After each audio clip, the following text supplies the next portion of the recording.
right, everybody, and welcome out to the main lounge of the lovely Republic Cafe for another HotBox comedy open mic. I'll give you the quick rundown for those people who weren't in here earlier. The mic's going to be set to me 7 minutes tonight. We're going to light you at 1 minute left. We're also going to have a cool little timer, so you can kind of time your own sets. Figure out, do I want to close with that? Do I have a minute left? Do I have a 30-second left? Or whatever. That being said, I'm Christopher Boatright. My lovely partner in crime is April Gallaty. We'll be sharing duties this evening. Ew. So let's get right into it, you guys. Brody Stevens killed himself today. Jesus, what? Oh, that's awesome when somebody doesn't know. That is the best. That is the best when somebody just finds out. But right now, the best part of that is when a comedian hears that and has that response. The first thing they're really thinking isn't, oh man, poor Brody Stevens' family. The first thing they're thinking is, God, that guy was so much more accomplished than I am, and they chose to take the way out. That's right. If you don't have Brody Stevens credits, you should probably just consider fucking doing yourself. But don't fucking hang yourself. That shit is hack. It's been done. If you're gonna fucking hang yourself, like, you know, hang a note around your dick or something for the people to talk about later on. You know, survive if you got to, I guess, right? I'm a Jew. We're all survivalists. A lot of people don't realize that. It's basically two kinds of Jewish survivalists, ones that are really good at hiding and ones that end up looking like me because of Polacks who were better at catching hiding Jews. Oh, you love that one. I know, it's so true, you guys. You know what is interesting, though? Speaking of Jewish survivalists, you don't see a lot of Jews at prepper conventions. You know what I mean? And if there's any group of people out there that God's been saying for about 6,000 years, hey, maybe keep a fucking bag packed. You know what I mean? We don't take a hint. We really don't. Ask the Russians. We really don't fucking take a hint, you guys. They actually have a word about Jews not taking a hint. It's called pogrom. It's a Russian word. It means, hey Jew, nice village, get the fuck out. It's a terrific word. But you know who we don't want to get the fuck out? Well, we like to get the fuck in. One of my favorite people, one of my hotboxers, a part of my crew, the beautiful, the talented Mr. Bram Kennedy. I don't get the cool mic. Got it. You get the lame one. We're peasants. Chris is God. He gets the dope Elvis mic. Anyway, that's not how I should have started that. Okay. And that's not how I should have followed it up. Okay. I'm gonna keep going until you guys laugh. That is not a good idea. Okay. Okay, guys. Jesus Christ. Sorry. Oh, you remind me of my dad right now. I can never mow a lawn just right. He liked it in stripes. It's impossible to mow stripes into a lawn. I don't know anything about this. We're not going to keep going here. Guys, when I found out Brody Stevens died, April Gallaty pointed at me and laughed. Harder and meaner than I've ever seen somebody laugh at anybody ever. I had a picture in my head of how I would laugh at somebody if they were a stupid, sad idiot. And she really made me feel bad about and then we refresh. And this is how we stop spiraling down a dangerous, dangerous whirlpool towards what actually could end up being the lost city of Atlantis. Most likely, just a bunch of rocks, and you're gonna get crushed and die.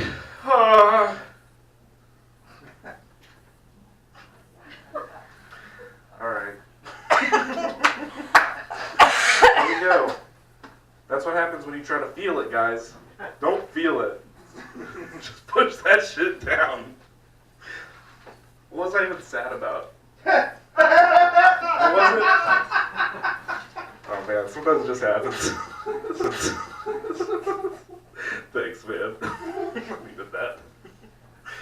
Oh boy.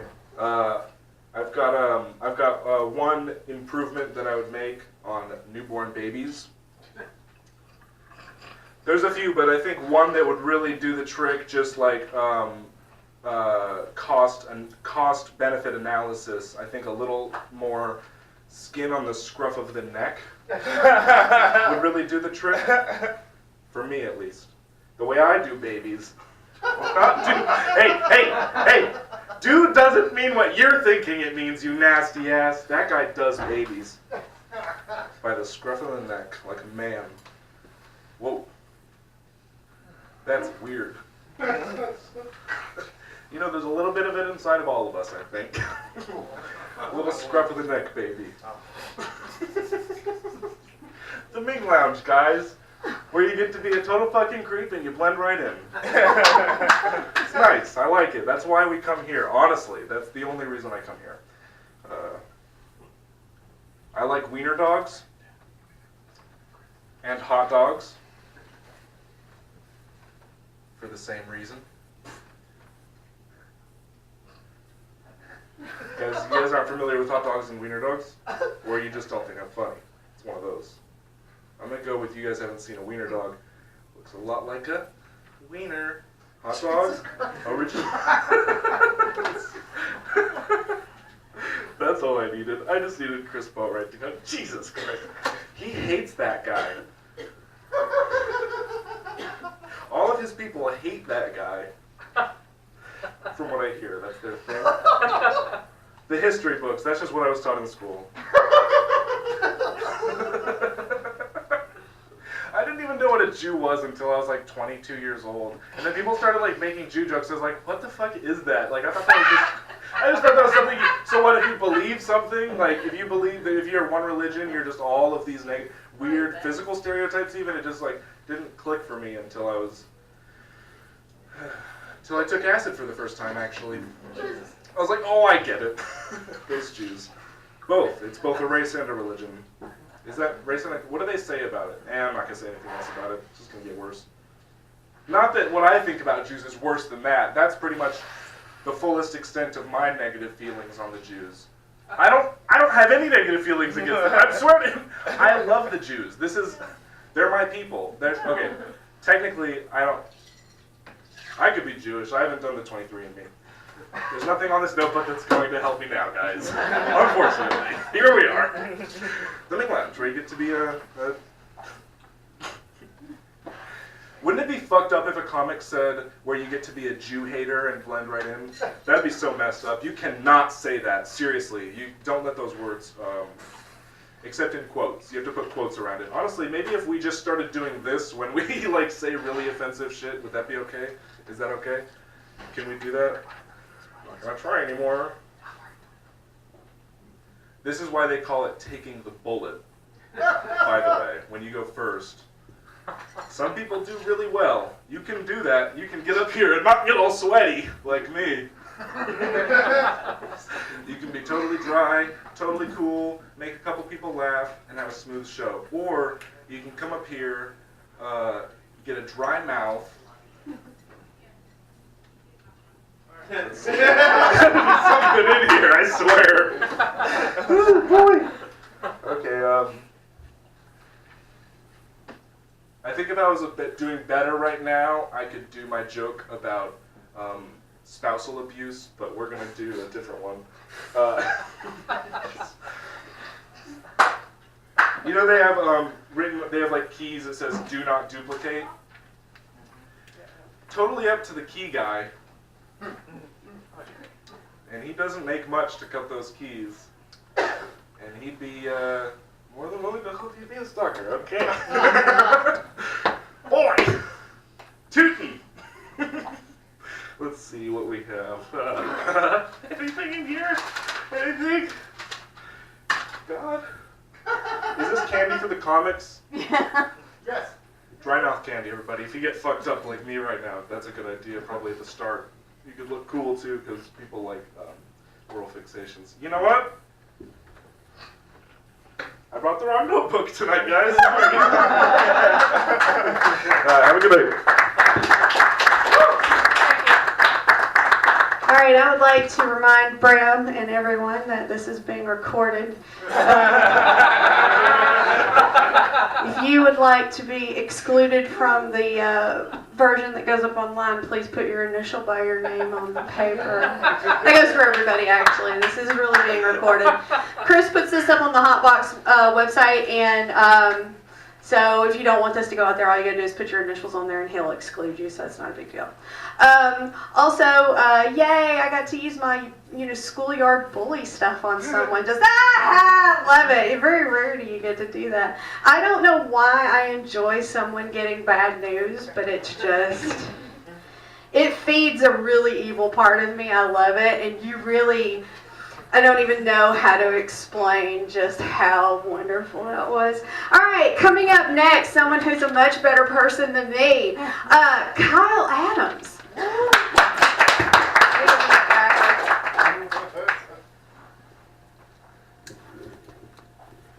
It's appropriate that there are suckers on the table because Chris looks like a creepy doctor right now. You inherited this mic and all of George Rosenbaum's shirts. When did that happen? What's going on here?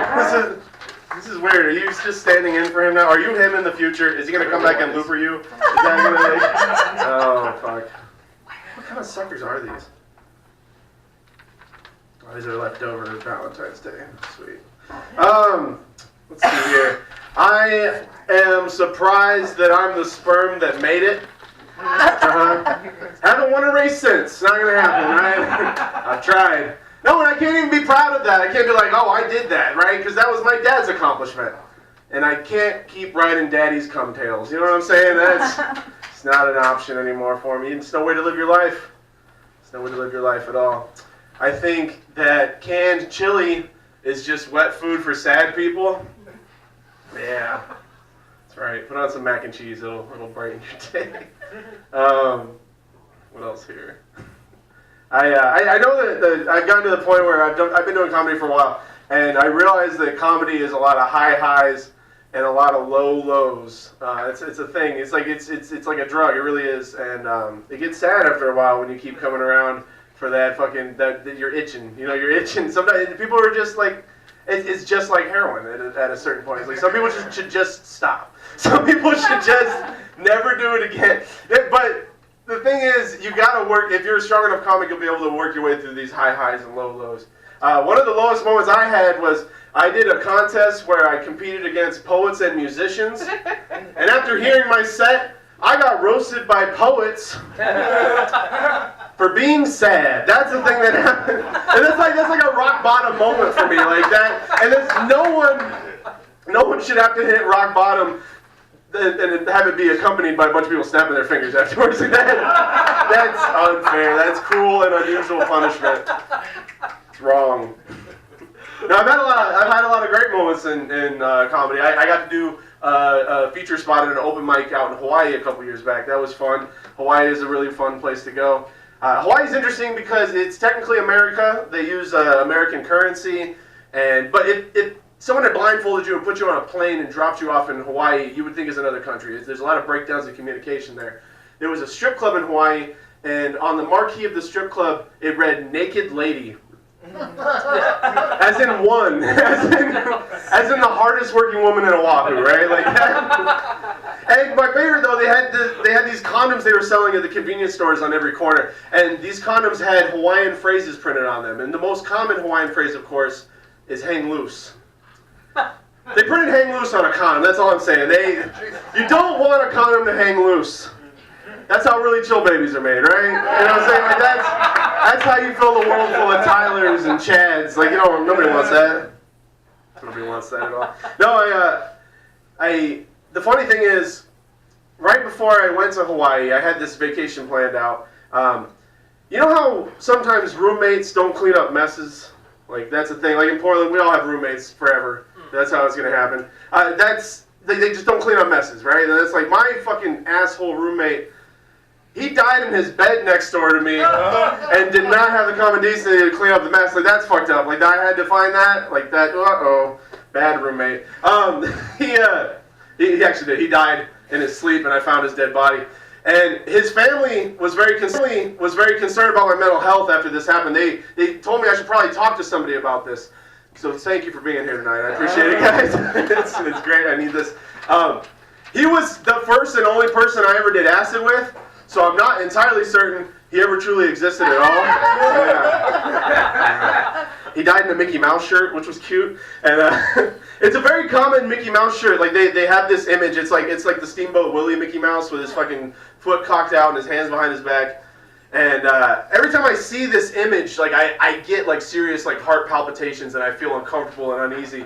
And I'm just thinking about it. How fucking silly is it that Mickey Mouse is my trigger? Like that. Like.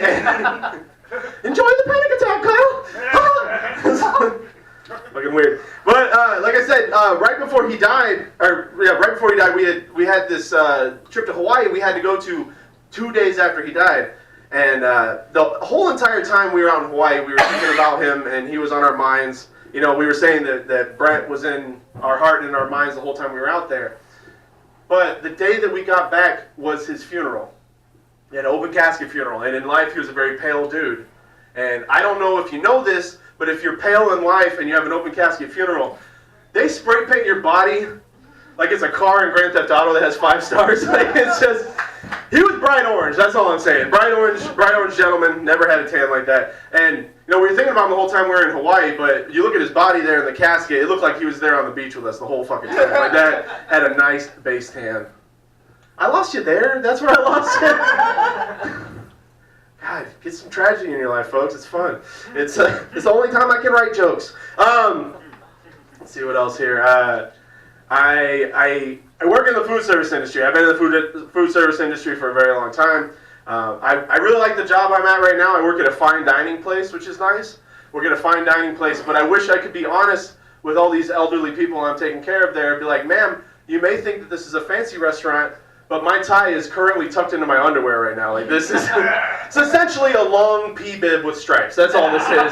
It's the Macy's P stripe. The P-bib. This is exactly what it is. Also, I'm allergic to shellfish, and I have to sell shellfish to people. I'm a comedian, not an improviser. Like that's, like, how do I do that? Like they ask me, how are the oysters? I don't know why they're so expensive. I have no idea.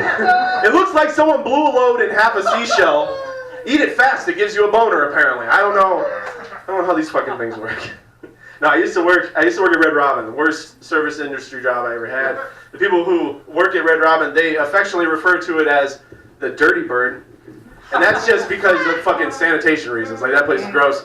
I'll give you a good example. During our Christmas break that I worked there, we had a hammer with a rubber mallet fall into the gluten-free fryer. We didn't find out about it for 2 weeks, right? Like, that was gone. It was melted. And every time someone ordered gluten-free fries, I would say, hammer time, and no one had any idea why. And they'd be very upset. They wouldn't want me to tell you these secrets. I think that corporate policy is snitches get stitches. But once we find out what was in the fryer, consumers get tumors is much more accurate. No. All right, thank you for your time. Kyle Adams, everybody. God damn. You know who else gets stitches? Anybody who has to slice fucking tomatoes doing prep. Am I right? Jesus Christ. You know what's amazing? Kyle Adams is literally surrounded by fucking death. This guy, dead roommate, mom's dead too, right? My best friend in high school got shot in the back of the head. Shot in the back of the head. Cousin killed herself. 15 fucking roommates. No. Looks like this. And yet, April Gallaty, who has a literal fucking manservant husband who keeps her in a lap of fucking luxury, beat him at comedy versus tragedy. So what I'm saying is, use this, you know? Use this. Let's see, who else killed themselves recently? You know, Brody Stevens' recent suicide. That's right, just a reminder, Brody Stevens killed himself, so you're not as successful, do it to yourself too. But his suicide is overshadowing what I think is a much more justified suicide that's not getting the media rounds it deserves. That's right, Charo's husband of 57 years killed himself. And I'm trying to get the 911 recording of that, but I'm pretty sure it was like, I think my husband killed himself. Pretty fucking sure. Was that racist? Because that's what she sounds like. Look, she's been in this country for 60 motherfucking years and still sounds like that, all right? It's not racist. Jesus, it's not. It's her fucking problem. God damn it. You're good. Her husband's the one that's dead. It's not kicking her while she's down, right? Oh, that reminds me. You know who's coming to the stage next? It's a good friend of mine, another part of my crew. Coming to the stage, the lovely, the talented Mr. Kevin Perez.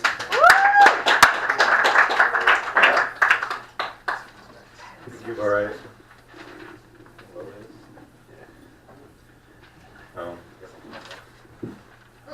Thank you guys for all for coming out. This is cool. Kyle, you said you have heart palpitations every time you see Mickey Mouse. You can't think of any other reason why you might have heart palpitations? I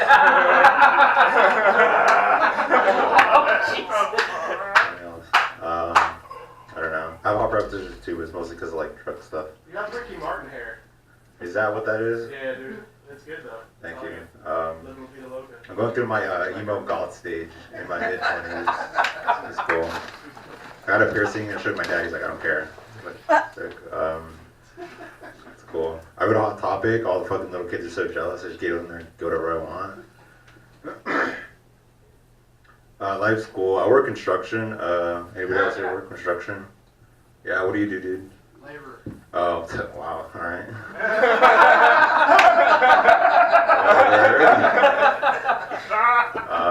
That's cool. The laborers are dope. I respect laborers. One time I was working with this laborer and I had a board and I was like, hey, dude, you just take an eighth of an inch off this? He's like, oh yeah, dude, no problem. And I hand it to him and he comes back and I'm like, and I measure. I'm like, dude, what the fuck is like 2 inches off of this? This is an eighth. And he was like, what'd you do? I was like, dude, you know what I mean? He's like, 2 fingers across the back, bro. That's an eighth. Yeah, I don't know. That's how he grew up. Can't change that. Yeah. I don't know. Hey, can you quit spitting? Yeah, you with the shaved head and glasses. Can you just stop? Stop spitting. You're not spitting? Okay. Hey, he's fucking swallowing up in here, guys. Back of the Ming Lounge, motherfucker with the shaved head and glasses, fucking swallowing. This is sick. What else happened? Oh, this is just a fucked up thought. It's not really a joke. But, cause my homegirl was like, I really need money. I'm like, you should just do like cam shit. She's like, I don't really. I was like, well, one of my other homegirls sells panties. You should do that. And she's like, well, panties are mad expensive. I'm like, not really. And she's like, they're like $10. I'm like, oh, yeah, you're right. That's kind of expensive. But like, the whole point is you sell them. But I was thinking, cause like I never really had a panty fetish. When I was like 12, I remember I like snuck to this girl's room and I was in there and I grabbed some panties. I was like, sick girl's panties. So my dick got all hard. So I started jerking off and I was holding this girl's panties. And I'm like sniffing, I'm like going like super hard. And I'm like, hell yeah. And then like unfold them. And there's like a shitload of period blood, like wet period blood. And like, yeah. And then like shit streaks. And then I came super hard. And like, ever since then, I've never been the same. And then my sister just walks in and she's like, what the fuck are you doing in here? But no one's feeling that. That's my A-list shit right there. I spent months in the basement crafting that joke. It's not really a joke, it's just a real world experience. I was talking to this dude, and I was like, he's like, I love the water out here. He's from like the east side of the country. And I was trying to explain to him how their water sucks, and he's like, I don't understand. But I was like, well, because you guys still use coal and shit for your energy, so like, I don't know. You guys are a bunch of fucking hillbillies. He's like, well, you're a bunch of rednecks. I'm like, yes, so what? He's like, what makes like a redneck better than a hillbilly? And I was just like, well, a hillbilly will like fuck his sister and like tell everybody about it, but like a redneck will like fuck his cousin, but like on the low. And he's like, you're just a fucking asshole. And I was like, well, I'm pretty sure my parents are cousins, so fuck you. I don't know. I went to Mexico and I was talking to one of my cousins, and he's like, yeah, you know we're cousins from both sides of the family. I'm like, oh yeah, for real? He's like, yeah, you didn't know that? I'm like, you mean by like blood? And he's like, no, like, cause like I'm from like they're from like a smaller community, so it's like less people to fuck. But apparently, like one of my dad's cousins married one of my mom's cousins, so they were both technically cousins. It's weird incest stuff. I thought you'd be feeling it more, dude. Guy with the NOS Energy shirt and snakeskin shit kickers. Those are cool. Where'd you get those? A Mexican yard sale. Oh, sick, dude. Really? Yeah, it's like $3. Oh, fuck yeah. That's sick. You know my dad's missing a pair of those. He doesn't do more. Did you really pay $3? Yeah, dude. Liar. Life's cool. How you doing, April? You got 2 minutes. And Oh, okay. I don't know. I'm just super exhausted because I work like a lot of jobs. Cause I used to be a handyman for like $10 an hour, and I wasn't really paying the bills. So then I switched jobs, and now I'm a blowy man for $20 an hour. Thank you guys for enjoying my bullshit. Have a good one. Take care.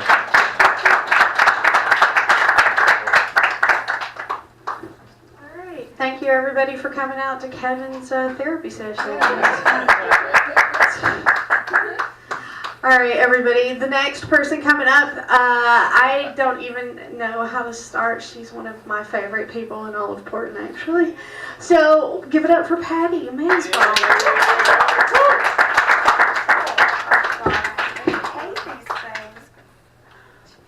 I don't know who Brody Stevens is. I was like, oh my God, Wayne Brady died? Oh no. He was so funny on Whose Line? May he rest in peace. He's not dead, but I think his career is. Okay, I've been seeing so many people on like first dates now when I go to bars, and I was like, oh my God, I haven't been on a date since like Obama. No, like I went on a date with Barack Obama. It was very strange. Yeah, Michelle was totally cool with it. We're like a thing now. We're not a thing. He doesn't know I exist. It's fine.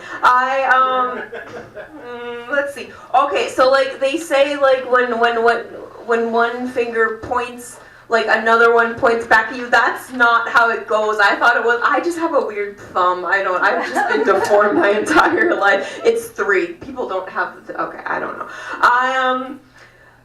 I see a lot of comedians doing stand-up for like the first time, and it's fine. They practice all goddamn day. They're nervous. It's fine. My first time doing stand-up went fantastically. No, I killed. And then this guy in the audience, he was so smitten with me, I went back with him, and that's how I lost my virginity. That's a real story. Yes. Yeah. No, it hasn't gone that well ever again. I have been spending 6 years chasing this stupid dragon.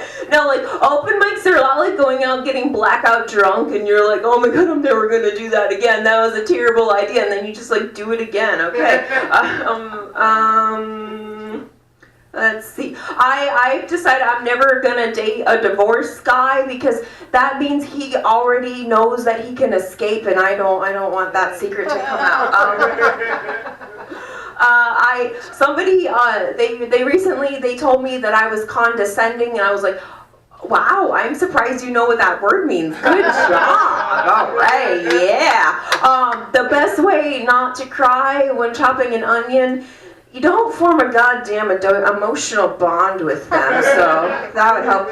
Who here is into kinky sex, being a kink and fetish? And yeah, fuck you. Your fetishes are stupid. Oh my God. No, if you're into kinky stuff, you need to have all the equipment and the boundaries and the tools and the whistles and the bells and the fucking safe words. By the time you figure out the rules, my vanilla ass, I've gone to bed. I'm just tired. I don't want to do it. Safe words. My safe word is Margaret Thatcher. Okay.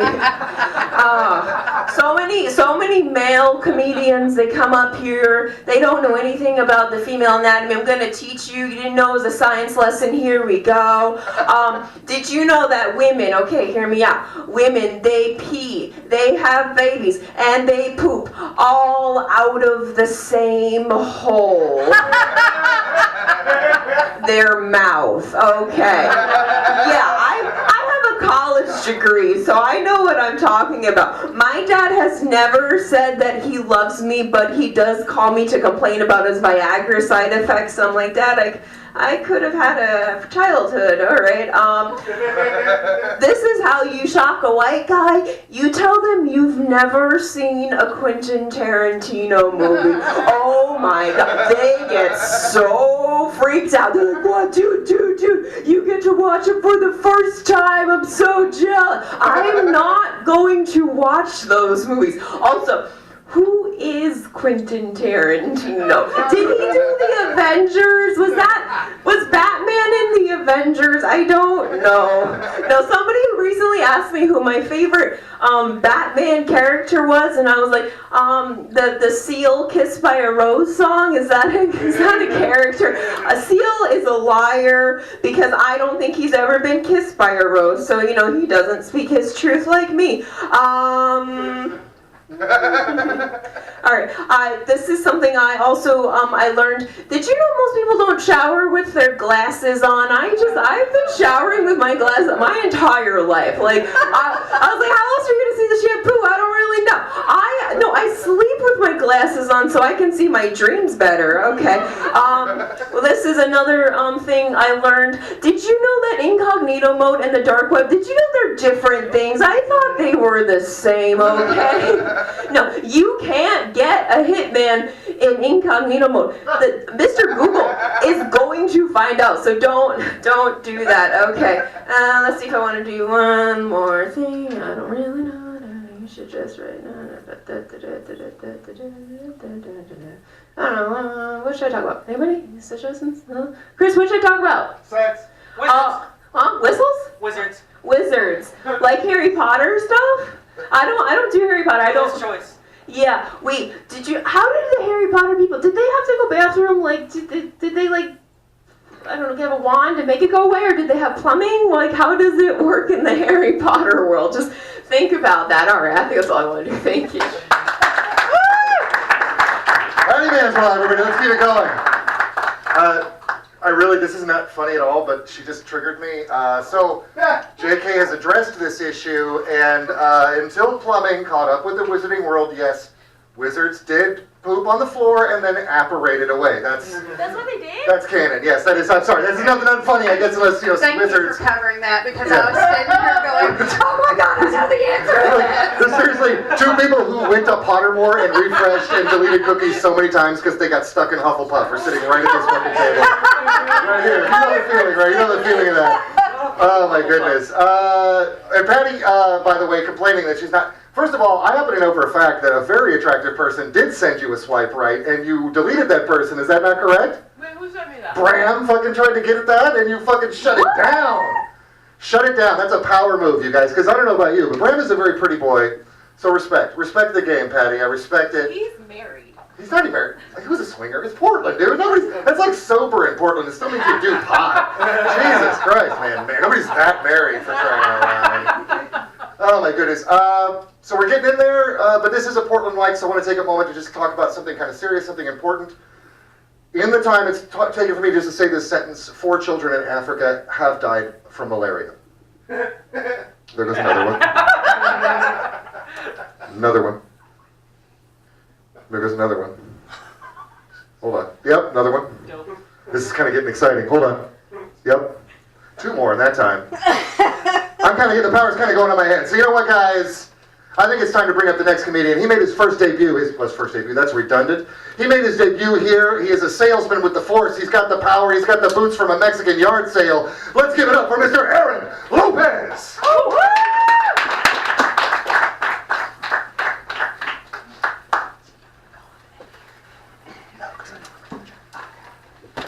Hola. So I got a special talent. It's a little tense in here. I want to lighten it up with some racial jokes. My talent is I can tell really funny racist jokes, but it comes with a curse, and that is I don't really look like a guy that has any business telling racist jokes. Like you'd expect it from me. I would say something racist and you'd be like, oh, that was funny. Oh shit, he's serious. Oh, he was a joke. Buckle up, it is going to get awkward, it's going to get uncomfortable. But just know, it's not going to get half as uncomfortable as it is when I'm at my Klan rally at the end of every week. And they say, roll call, Aaron Lopez, and I go, see. Right? Just out there trying to peacefully burn some crosses and my ringtone goes off. Hola, ¿cómo estás? Hold on, guys. This is my brother right here, Albert Lopez. He's native. On the count of 3, let's welcome him in his native tongue. We're going to say, hey, how are you? 1, 2, 3. Hey, how are you? Hey, how are you? Don't dance too much. I don't want it to rain in here. My sister couldn't make it. Right?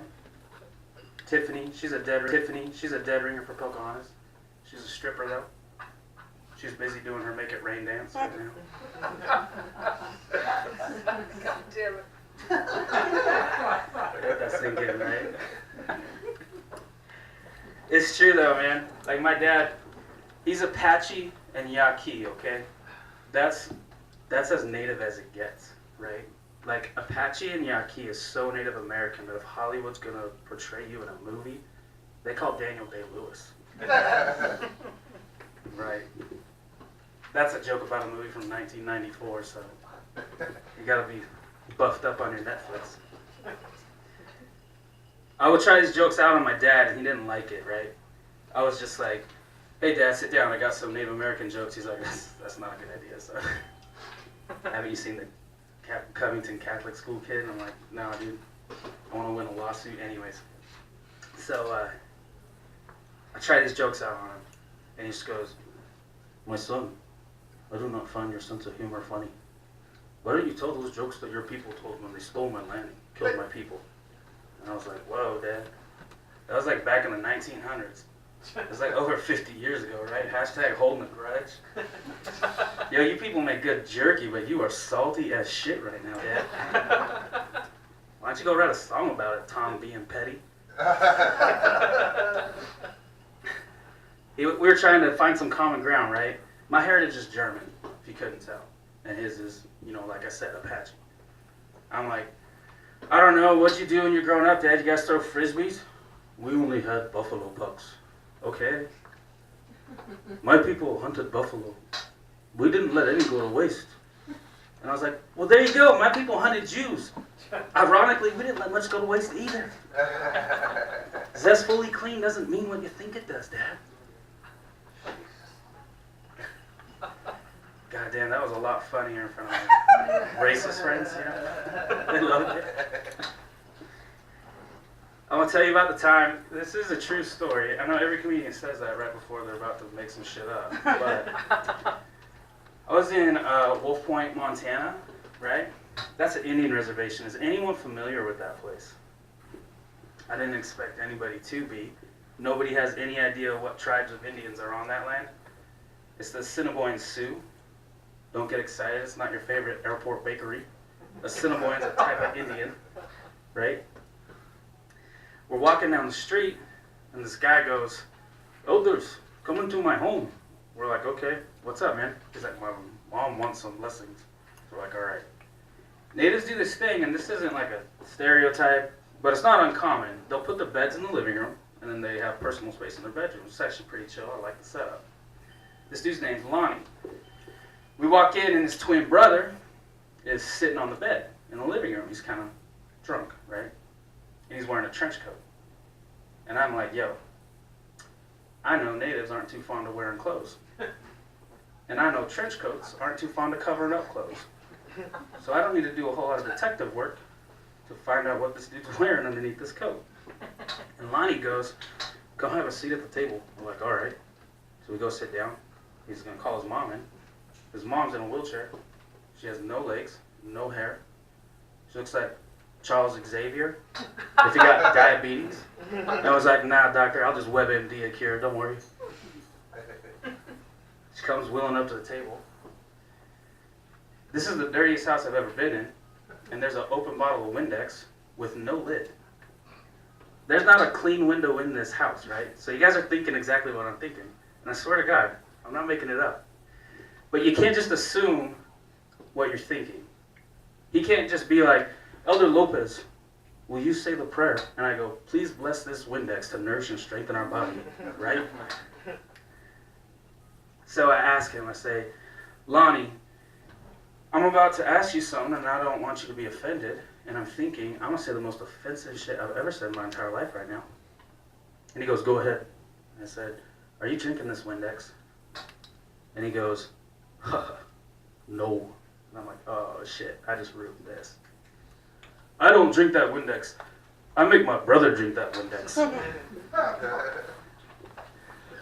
He says that, I start laughing because it's pretty funny. And I'm like, why would you make your brother drink Windex? And he goes, it prevents him from streaking.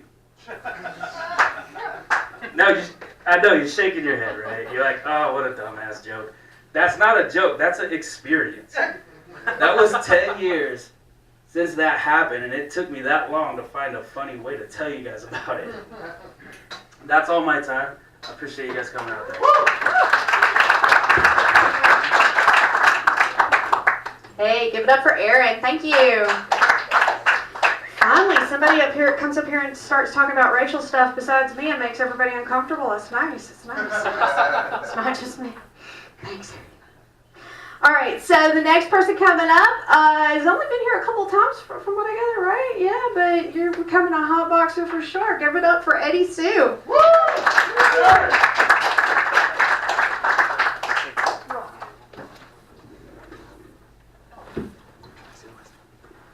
Hello, everybody.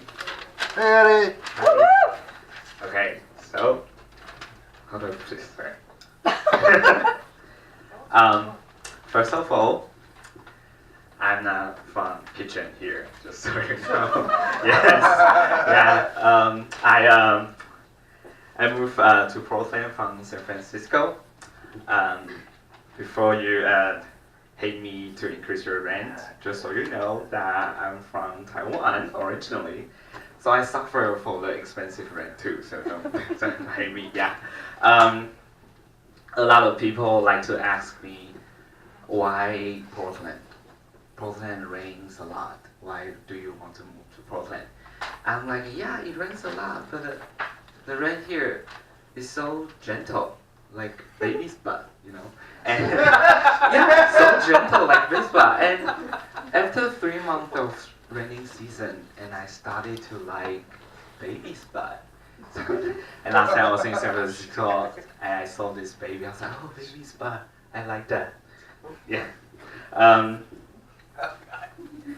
So I've been in United States for 5 years, and I spent 2.5 years explain that Taiwan is not part of China.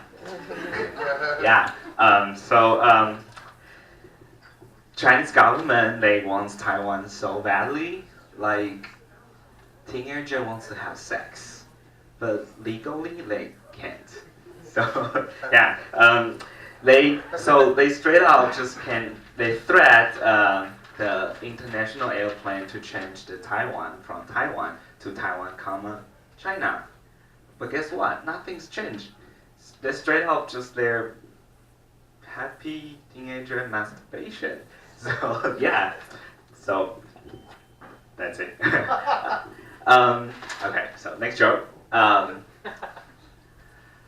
am happily with my boyfriend. We have been together for 1.5 years, and that is like 10 years in hetero relationship. You know? Yeah. So I'm a very lucky guy.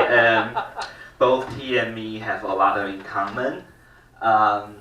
We both have a lot of siblings because both our family business needs a lot of free child labor. Yeah. And he is, oh, sorry, I should explain this first. He's Mexican and I'm Taiwanese.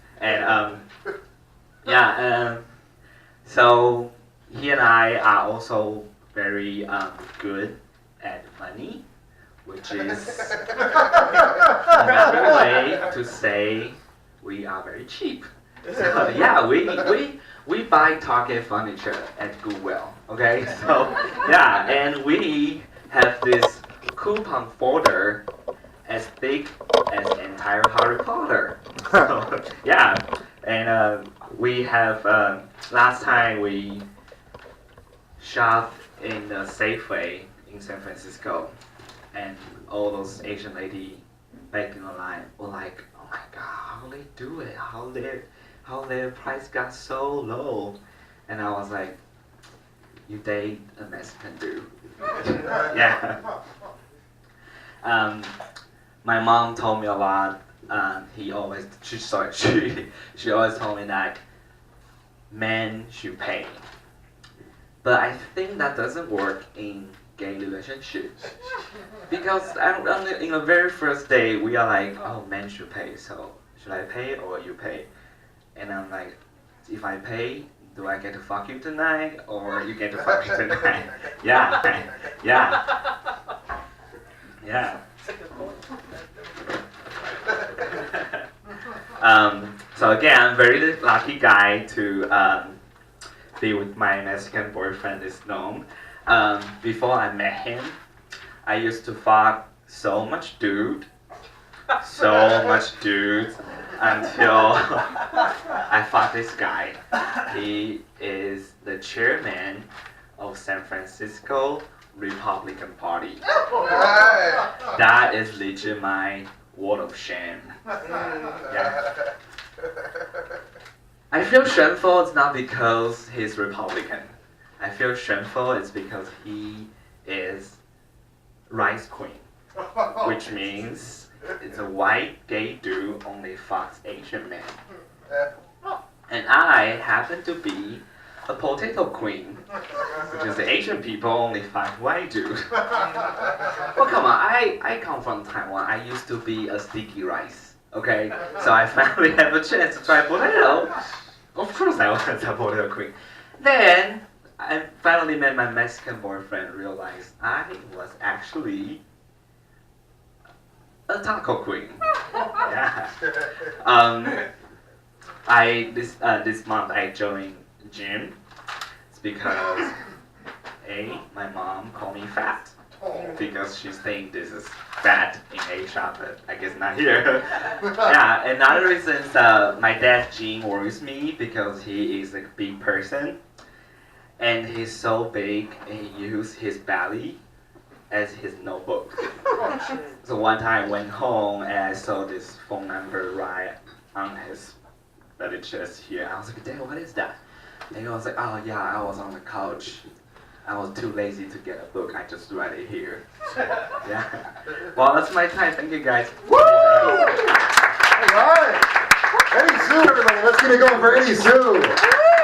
Oh my goodness. As much as I love Eddie, it is kind of annoying to hear about how much action he gets. That's great. Thanks. Congratulations. None of us are. Patty's up here. She could get it. You know, she seems like she could get it. She's not getting it. You're fucking rubbing it in everybody's face. I get it. Oh, good. Well, all right. Now Patty's rubbing it in my face too. That's terrific. Gee whiz. You know, I just want to thank everybody for the last coming for the last open mic here at the new racist mic here in Portland. It's real hot. We're going to talk about a lot of sensitive issues. You got a Jew named Christopher hosting this fucking thing. That's pretty upsetting to anybody who pays attention, right? Seriously. If I'd been Irish, I think my mom would have named me like cirrhosis of the liver. Maybe if we'd been black, like type 2 diabetes.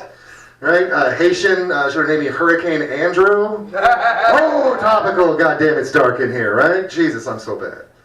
You guys, I'm not that bad. I'm a really nice guy. I'm gonna tell you, you guys ever see somebody's picture on Facebook and you're like, I really hope I never meet this fucking person. And then it's like a person that you know in real life, and you're like, I like that guy. If you get a chance, Kyle Curtis is coming to the stage in just a second. I want you to take a look at his Facebook profile and see if you would friend that guy. If you didn't host an open mic and we're desperate to get people on there, look at that. You don't apply for jobs with that picture, do you, Kyle? Sure. Oh, for fuck's sake. That is wonderful. You guys don't know. If you know, you'd be laughing. You'd be rolling. But you know, he's a very funny guy. I'm very glad to have him there. He's a regular HotBoxer. Let's give it up for Mr. Kyle Curtis, everybody.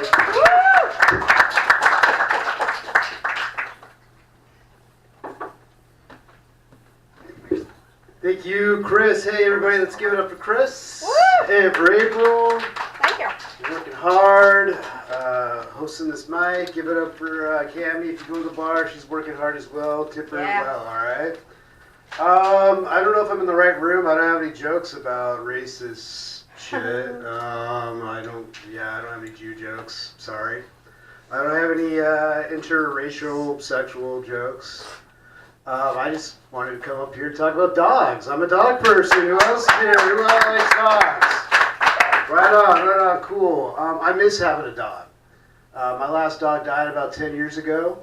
Really miss her. She was a great dog, big old sweetheart. The best thing is she was part wolf, part shepherd.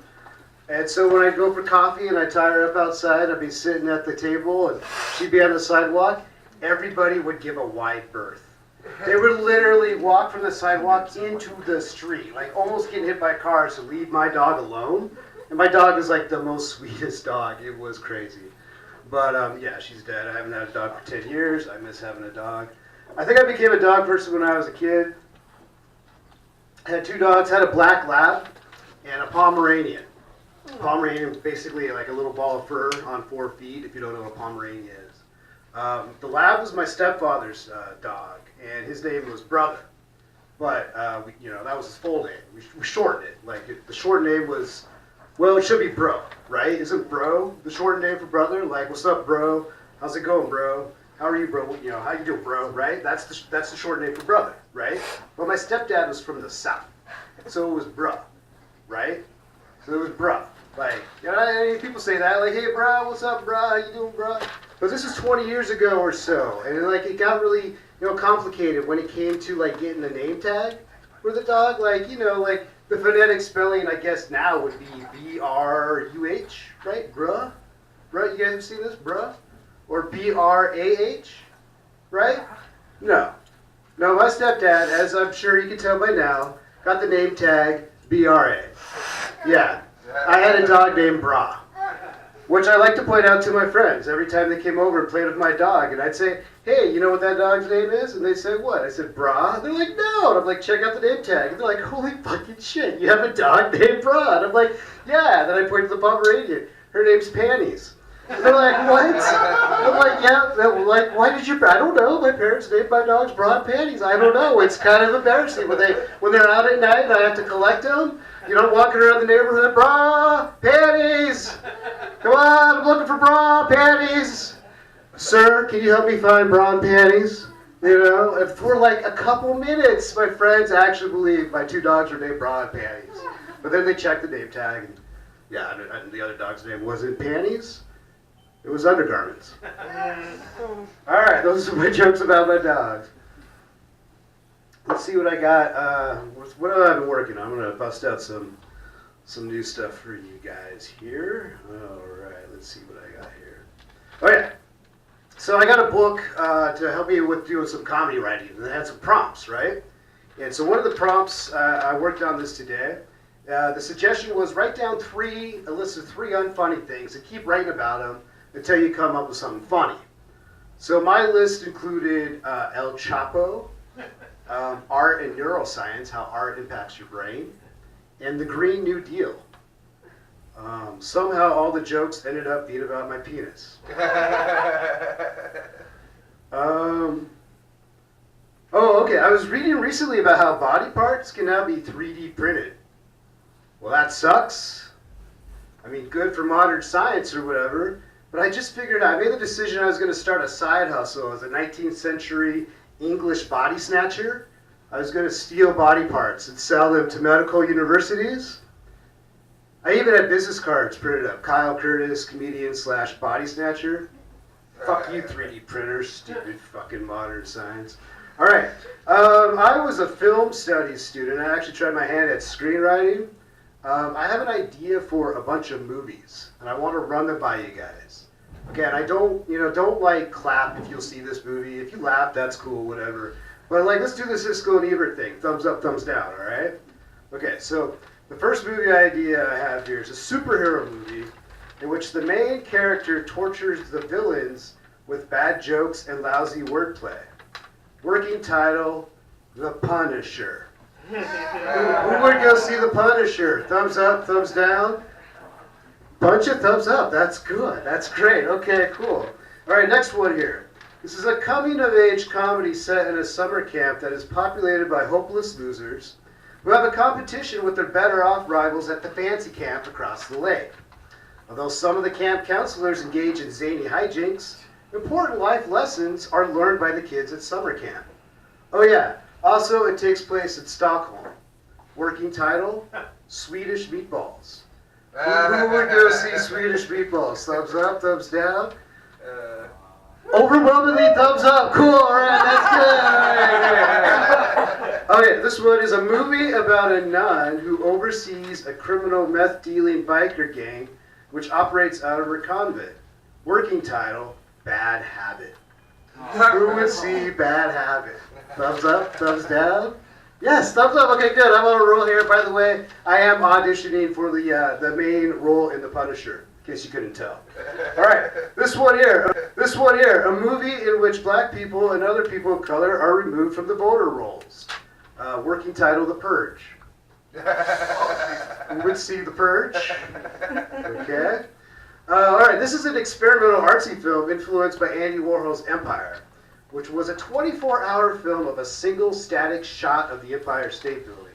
I'm excited because with this one, Josh Brolin and Kate Winslet are attached, and the movie will be 24 hours of Kate Winslet's character giving birth. Working title, Labor Day. Okay. All right.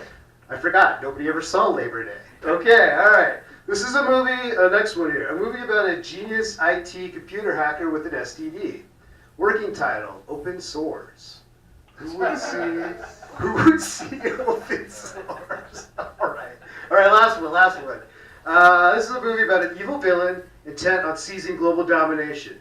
All his plans go off perfectly. He's 3 or 5 steps ahead of the team of heroes trying to stop them. Towards the end of the third act, when it appears that the villain is unstoppable and that evil will emerge victorious, the villain stops at a sandwich shop, orders a hero sandwich, which he then chokes on and dies. Working title, The Hero That Saved the Day. Alright, thank you, Big Loud. My name is Guy.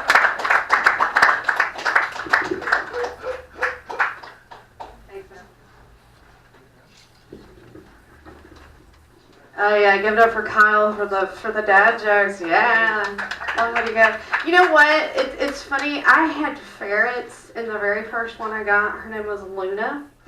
And the very next one I got, like the very next day, they multiply quick. I named her Sola. I wanted to name her Tick so that when I would call them, I'd be going lunatic. But my husband said that pun was too stupid, so I didn't do it. So.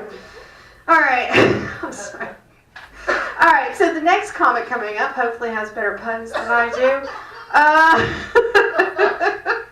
do. Is Chris Knutson. Did I say that right? Yay! Woo!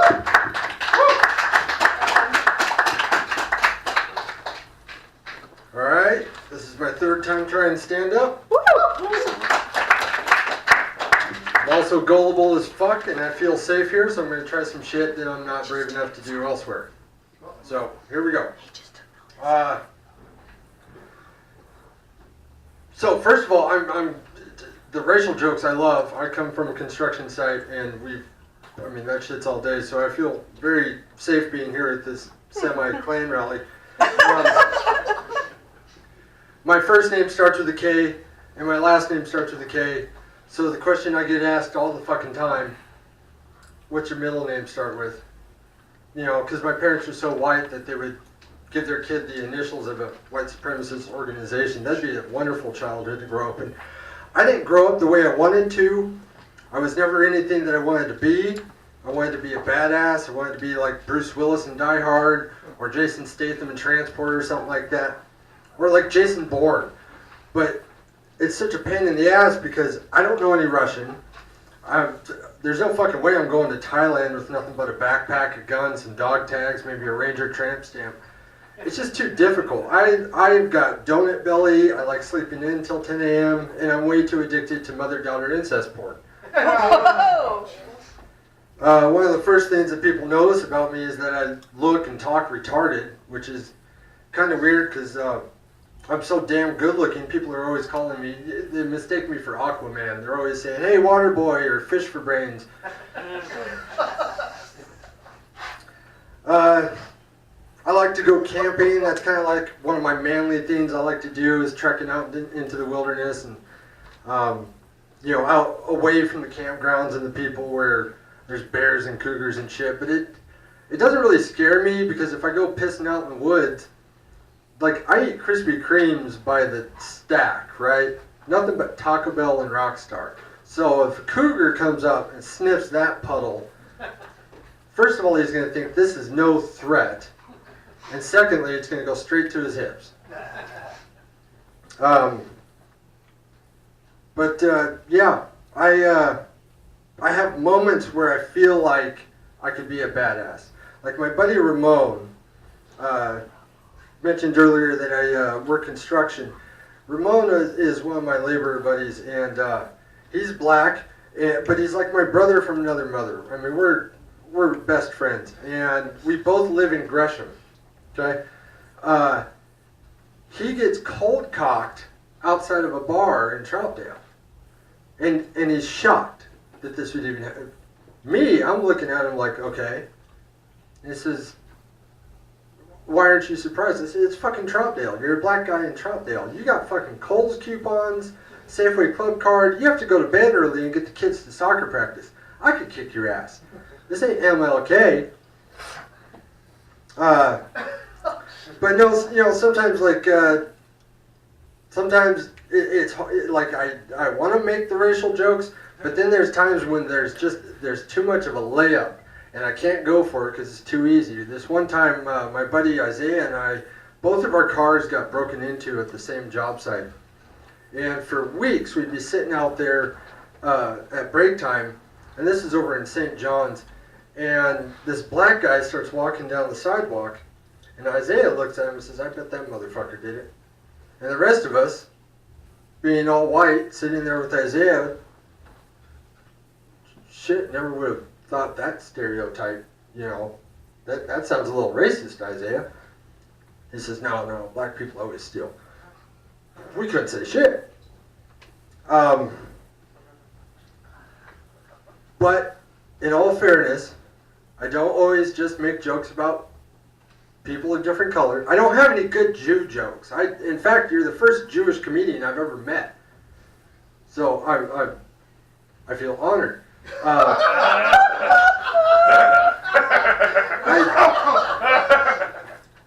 No, I mean, Adolf Hitler was a terrible, terrible, awful art student. But no, in all fairness, I don't just make jokes about people who don't look like me. I make jokes about white people too. One of my best friends, she's a female carpenter, and first thing I said to her when she came on the job site is, I will never make fun of you for being a woman carpenter. Anyone who wants to get their hands dirty, that's badass. But she's a fucking vegan. And that shit don't fly. Thank you very much, everyone. Have a good night. For Mr. Knutson, everybody. Oh my goodness. Is anybody else remembering why they don't go home for Thanksgiving right now? Oh, Dad, I miss you so much right now. Let's just take things down a little bit. How about that? Let's talk about pets. Pets are a popular subject, everybody. Dogs, everybody like dogs? Yeah. I love dogs. Right now there's a guy in Hillsborough who's in jail for having sex with one to death. Bitch press charges. That's my kind of dad joke. Shit. I did get myself tennis elbow last week. I had one of those giant beer steins, but I drank coffee out of it. And I fucked my elbow drinking coffee. True story, I'm switching to a lighter roast. Did that sort of wash it out a little bit? All right, thank you so much, everybody. Oh, Dad, I gotta call Dad tonight. All right. I'm gonna get drunk first, though. Everybody, let's give it up for our next comedian, one of my regular compatriots, one of my crew, yet again, people in my crew. Don't let Bram say he's got a crew. It's my fucking crew. Let's give it up for my buddy, your buddy. He's got a funny ball on top of his head. Let's talk about that next. Mr. Robert Manel!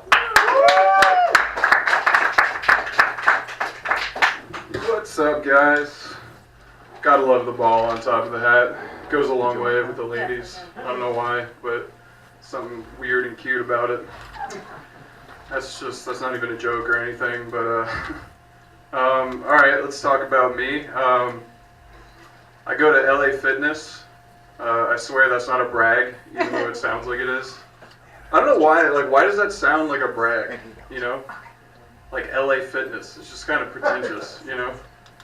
Like, if I tell you I go to 24-hour fitness, you'd be like, oh, this guy works out, good for him. If I say, like, you know, yeah, dude, I go to LA Fitness, you're like, all right, Schwarzenegger, we get it, you work out, you know? So that's my first hilarious joke of the evening. I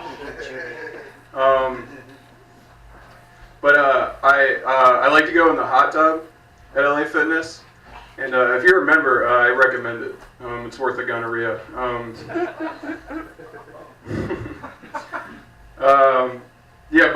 There's often a bunch of people already in the hot tub before I get in, and I refuse to get into a hot tub full of strangers, you know, so I just have a heart-to-heart with everyone before I get in, you know. Third hilarious joke of the evening. This is all new stuff, I don't know if you can tell. But yeah, but it's a diverse gym I go to, so inevitably someone will respond in a different language when I do that. Yeah, which I love, you know, because now I know who to blame my turd on. I'm never doing new stuff ever again. I don't know if anyone else goes to LA Fitness in here, but the showers, it's like open stalls, so it's just a lot of naked men in there. And I swear they should put a sign up that says like keep your eyes, you know, above waist level, right? Because I just want to see what guys are working with. You know what I'm saying? Yeah. You can always tell who has the biggest dick in the LA showers or LA Fitness showers. It's the dude humming.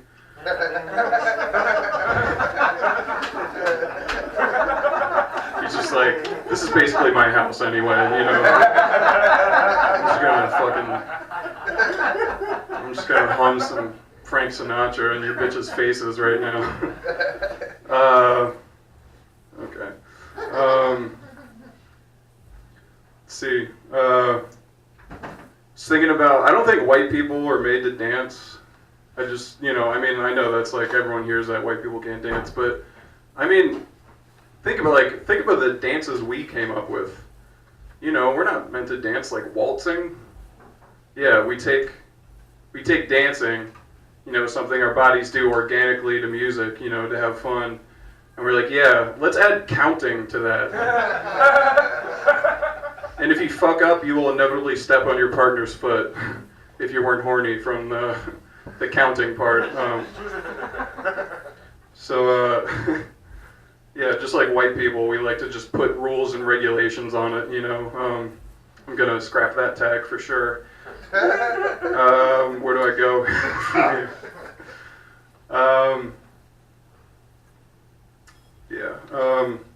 I don't know. I'm a straight white male. I guess we can talk about that. So, you know, people don't think like I get discriminated against, but that's not true because I like breakfast sandwiches, and I also like them first thing in the morning. But the cafes I go to in Portland, they don't give them to me because I guess my morning starts at 2 p.m. So, yeah, I get discriminated against there. I mean, like, I don't really have a punchline for this. I'm going to be straight up with you. I'm just walking on a fucking tightrope right now. That's what's going on. But, like, I go to I see the ingredients behind the person, you know, but, like, you know, for some reason, thanks, Chris, society says it's not appropriate to make me a breakfast sandwich right now because of where the sun is in the sky. I don't get it. The sun rises in the east. It sets in the west. Do you ever think the West gets tired of getting the East sun sloppy seconds? I think the West is a little tired of getting that used up saggy sun pussy. You know what I'm saying? That's one of those jokes that's not that good. It just has a bunch of funny words in it. Let's see. 148. Let's see. I saw a homeless dude walking against the wind the other day. Has anyone ever seen that? That was weird. I was like, dude, your one freedom in this life is not having anywhere to be. Find some homeless shit to do in the other direction. You know what I'm saying? And I was in a cafe. I saw him through the window. So I got some soup to go, and I brought it out to him. You know, gave it to him. And I felt like I could have done so much more though, because you know what they say: give a homeless man some soup, he'll eat for a day. Give a homeless man a spoon, and he'll play the drums with it and eat a pigeon. So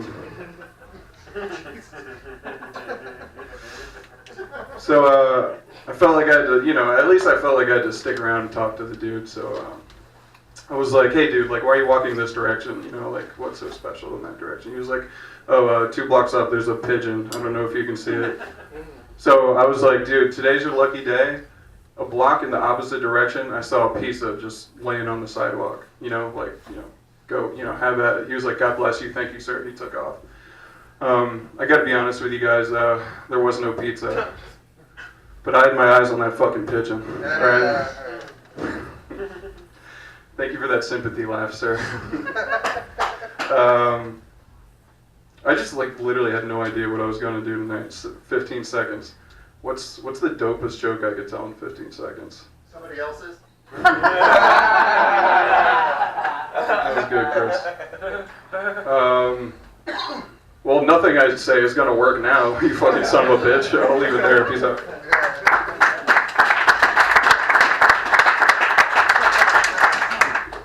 Alrighty, give it up for Robert. You know, it's being white, man. Oh, it's hard, ain't it?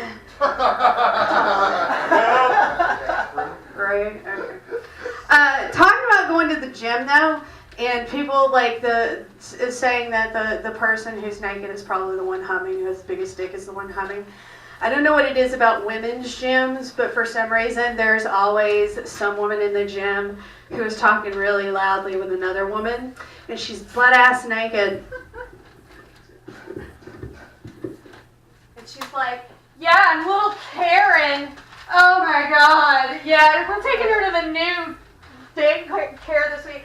And I'm like, Jesus fuck, lady, I don't need to see that while I hear about Karen's new little daycare. It's fucking, I hate these things. They never work for me. Alright, I'm just gonna call up the next person who's hopefully a lot funnier than me, Andrew Christensen. Woo!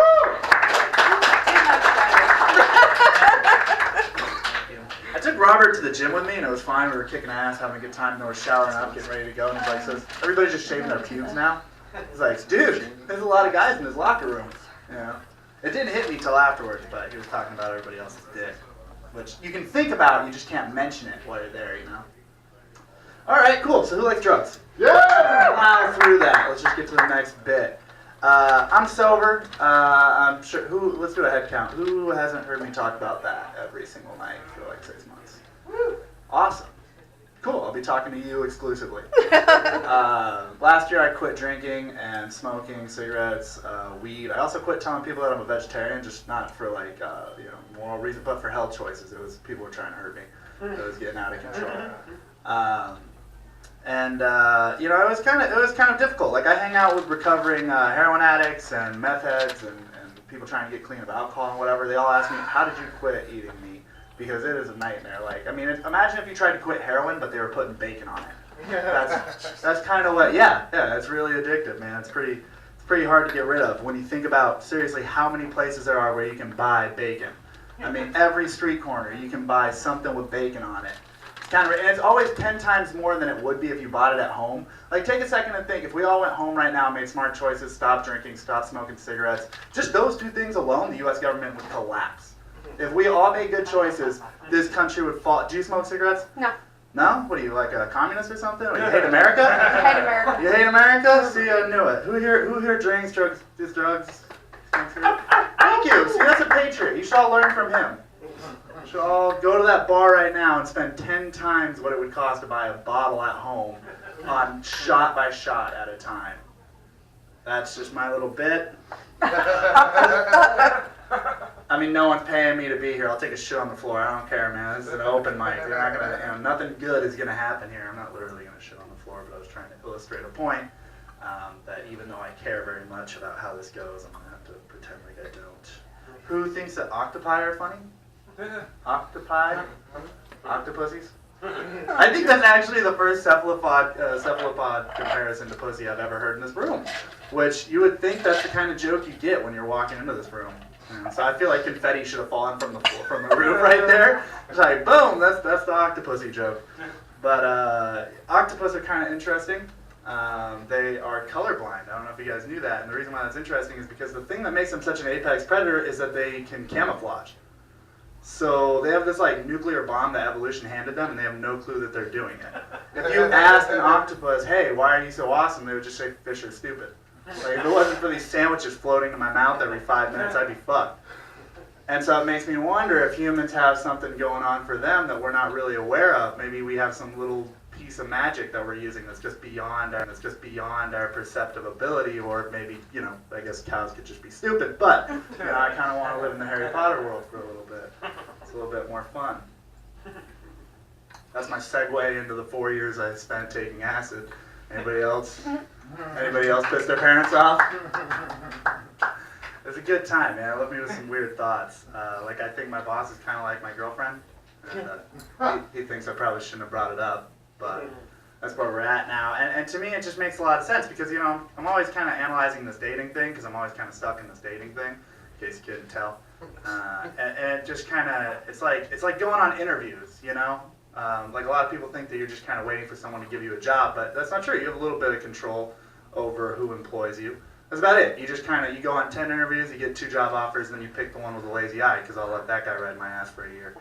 Yeah, I'm just trying to pick the path of least resistance, Who's going to give me the least amount of shit? That's the job for the most amount of money. And that's the one that I'm taking.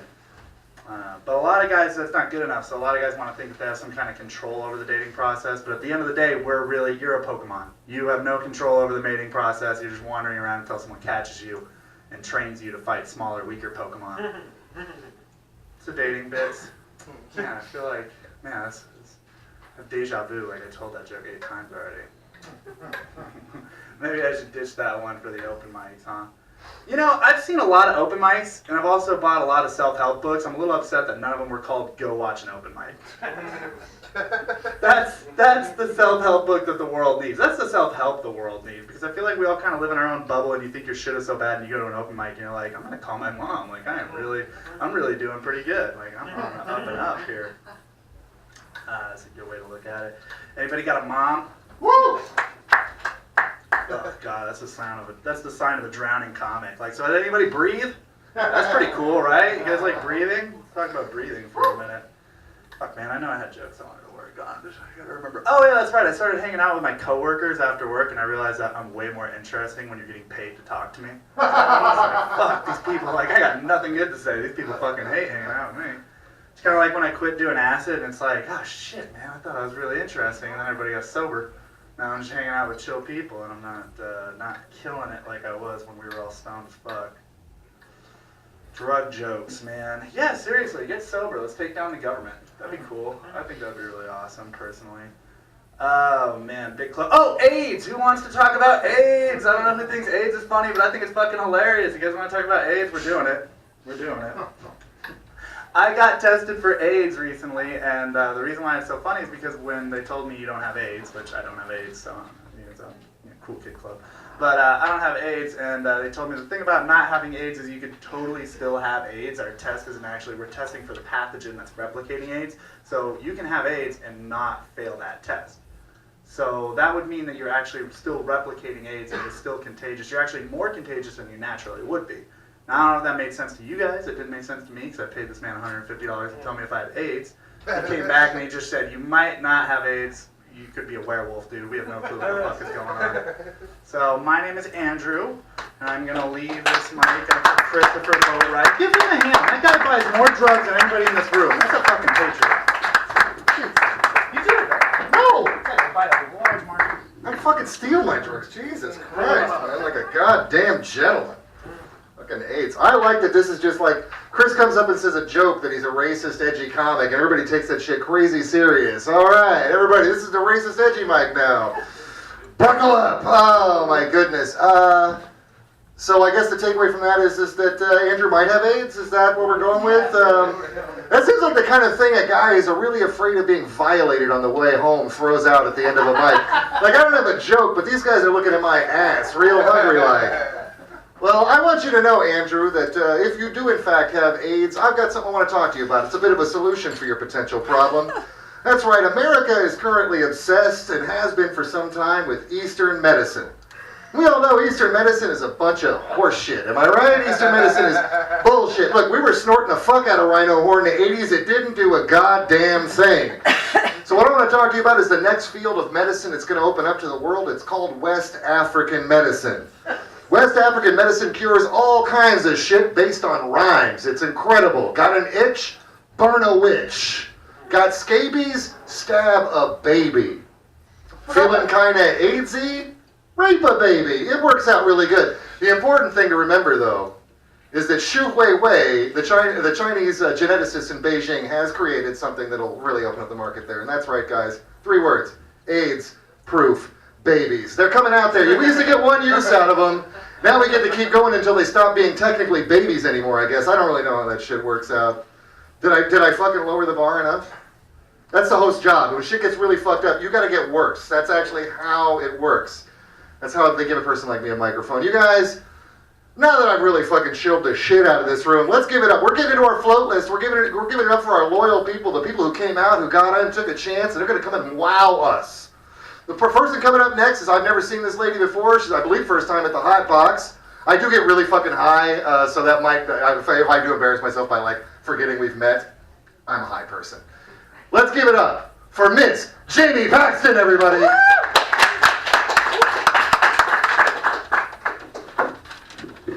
Thank you.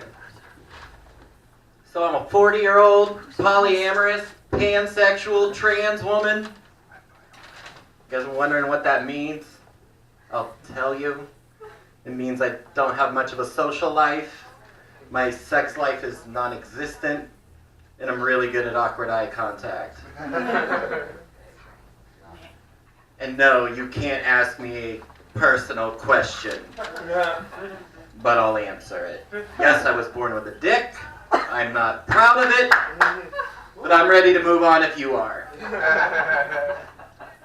Last week I was walking to the bus stop. I get there and I turn around. This older black man is walking straight towards me. Wish it was Denzel. More like Forrest Whitaker. Gets about 10 feet away. Eye contact. Gets a little closer. Says, I don't know what you are, but I gotta tell you look so good walking away from me. I'm like, oh, thank you. So I used to live in Las Vegas. I loved and hated Vegas, mostly because it reminds me of myself. It can be very pretty at night, but in the morning, just littered with empty promises of empty sex. My face kind of resembles a cactus. Used to go to this club out in Henderson because of the 30-something trans woman. Nothing will make you feel prettier than a half-drunk metrosexual black man. Girl, those almond eyes, that long, straight nose. I'm like, oh, you are talking about me. They're attentive. I got the courage to take one of these boys home one night. We get there. He's taking off his pants. And I'm like, whoa, you think you're putting that thing in me? You're crazy. Which is the same thing my girlfriend said when I came home with these nails. I told that bit to a friend of mine. They're like, Jamie, 2019, you gotta be careful with these jokes. I said, exactly. It's 2019, the era of Trump. You think I'm about to make jokes about sexually repressed white boys? That'll get you punched in the face. I'm not a big fan of my face, but I don't think that's gonna help. When these boys make eye contact, they say things like, hey, you ever been to prison? And that's the most awkward eye contact you'll ever have. Trust me. Thank you guys. That was what I had planned. When I was on my way over here, I see this sign over by the Rose Garden. It's a billboard for winter jackets. $800 winter jackets. I Googled it. Right above the homeless camp. The sign said, your own personal winter shelter.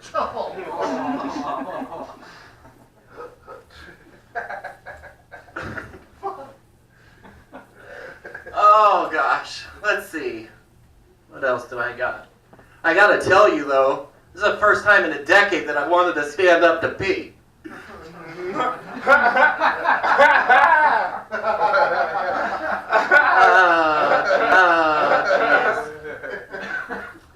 Tell a story. New Year's Eve party a few years ago with the friends, 2 male friends of mine. We're going to a party. We're about a block away from where we're going. And they're like, I don't know which way. I don't know which way. And I'm like, hey, right there. They're like, hey, 20 minutes later, we're at a gas station asking a man with a southern accent how to get where we're going. And I'm pissed. I'm like, fuckers, I know where we're going. And then I had the greatest realization. This is when the 2 closest male friends of mine finally accepted me as a woman. Thank you guys so much.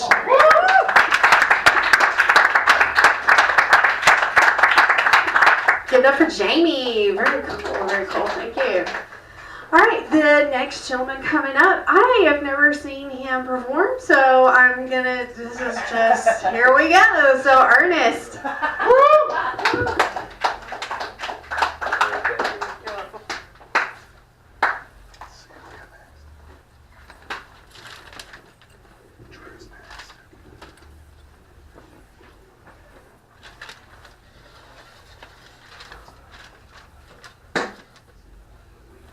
Alright. Hey. You guys sat through the mic pretty long. Thank you guys for even just being here. Really. Yeah. No, thank you. I like the Ming Lounge. The Christmas lights, they give off a really laid-back vibe. Like, without the Christmas lights, this place is just called Ming. So it just, it just brings it all together, man. I've also noticed, like, you have really good hair, too. Thank you.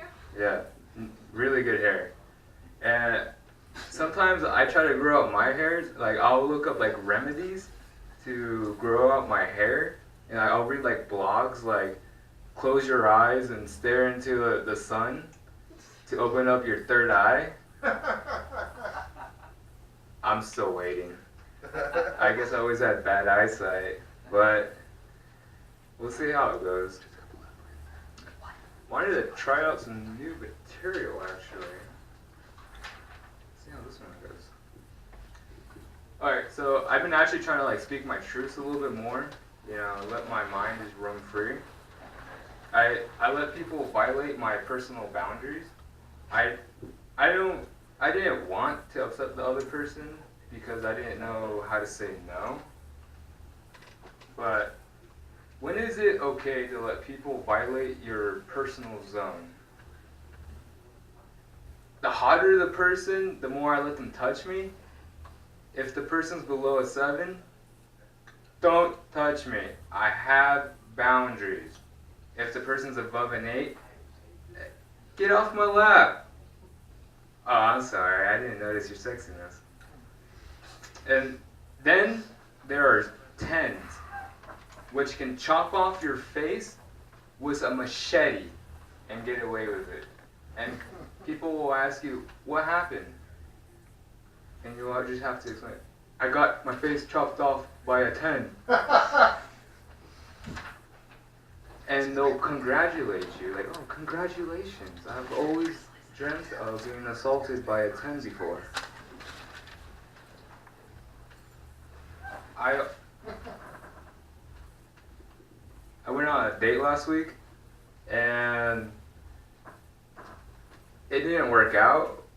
I was trying to figure out why. Why it didn't work out. And I realized I'm trying too hard. So, in my head, I realized I'm trying too hard, and I'm just thinking about it. More because I'm also blinking out. But I realized that I was trying too hard, and the last piece of toothpaste in a in a bottle and you push it up against a corner trying to get it out. Yeah, harder than that. And I've been also trying to like balance myself. I'm trying to balance between being like a needy dog and an asshole. So I think they call that a unicorn. But my favorite place to go right now and just observe is I go to the gym.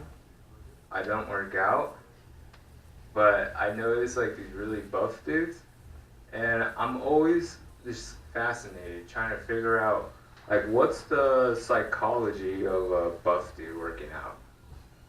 Like, what goes through his mind? What's his why? Why does this guy get up every day just to lift some weights? And I think it sounds a little something like this.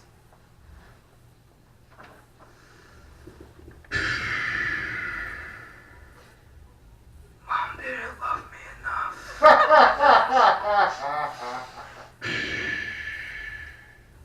had to tie my own shoelaces. I had to eat the crust off my sandwiches. This is my last set. Why is nobody looking at me? Maybe if I cry a little bit louder.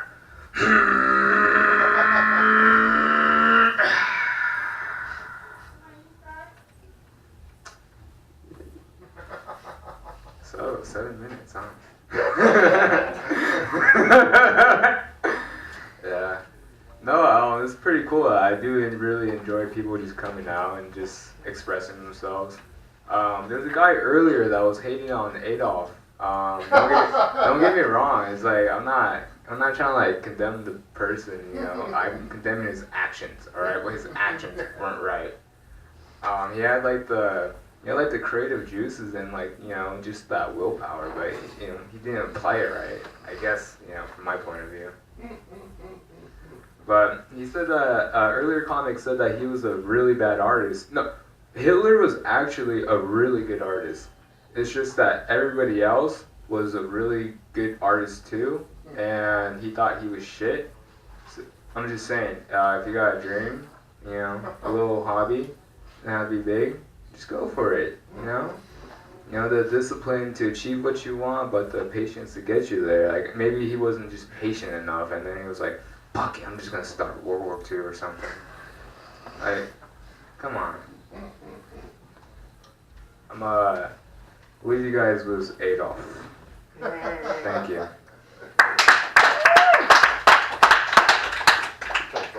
Let's keep it going for Ernest, everybody. All right. All right. Yeah, that's yeah. That was 7 minutes. All right. Yeah. A lot of people don't talk about it, but there's a real downside to being serially molested when you're a child. Your self-esteem just goes really high. You think you got it, and then as an adult, you're just hanging around playing video games at 7-Eleven waiting for somebody to notice. And when you're 40, that shit doesn't happen anymore, First of all, that guy died a long time ago, so I don't think he's hanging out at 7-Elevens anymore. I wish you guys thought me getting molested is as funny as I think me getting molested was. Because that shit was great. I got free comic books, cigarettes. It was terrific. Kids love cigarettes, you guys. Kids love cigarettes and comic books. They're terrific. You know what kind of friends I have when I told them that story? You know what they said to me? They said, well, cigarettes only cost like 75 cents when you were a kid. I'm like, fuck you! Fuck you for... cigarettes were only $2. Double fuck you, man. Why are you trying to devalue my ass for like fucking $2.75 a pop? God damn. I got access to the video games too, so it wasn't all bad for me. It's a good time. I got really good at 720. Skate or Die does give me weird boners to this day, but that's fine.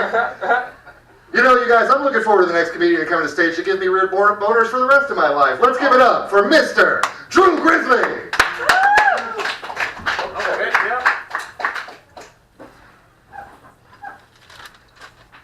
I would say that never happens, but that's how like most white people introduce themselves to me. It's like I go for a handshake, they go for a fist bump. Like, oh my god. It's good to be here. I'm back. You guys don't remember when I was here. I was here last year when George Rosenbaum was running this place. Yeah. You really let this place go to shit, guys. I'll be honest with you. There used to be carpet here. It's cool being here in the room where this restaurant used to sell drugs in. Oh man, no, it's nice. It's nice. Can see a few Trump votes in here. You, sir. You look like you voted for Trump when Obama was running. You're like, oh, that's fun. I was at the bar earlier, and there was this drunk guy who was stumbling in right after me, and he's talking to the waitress, and he's like, "Put on skating! Put on skating!" And he's telling the people at the bar, should she put on skating? Someone should vote to put on skating. And nobody is listening to him. No one is even acknowledging that he's there. And he's like, "Put on skating!" And he looks at me for confirmation. I just go, "I see dead people." And I scurry away. Oh man, that guy's probably freaking out. Or it could have been a ghost. What else do I have? Got some good news and I got some bad news. The good news is I just got some testing done. And I am free of any STDs or venereal diseases. Give it up for that. Yes. You confront me. The bad news is I don't know why my dick hurts. You guys sound concerned. I'm thinking it's a UTI. It's all good.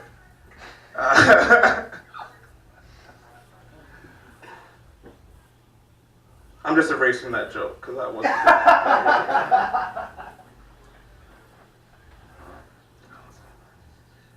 So I just found out that Bob Kraft, the owner of the New England Patriots, got charged with soliciting a prostitute. And I saw it on a Facebook post, and some woman posts, he has all that money and still has to pay for sex? That's what the money's for! Those billions of dollars is for sex, okay? Okay, that was good. Did you guys hear about this? There's a guy who committed suicide at an open mic in Seattle. No, you guys didn't hear about this? Yeah, during his set, for his closer, he took out a knife and he started stabbing himself in the chest. Whoa. Yeah. Of course, nobody laughed, but he thought fucking killed. So, okay, that's my dark dad joke. That's when your dad does drugs and doesn't see you only on the weekends.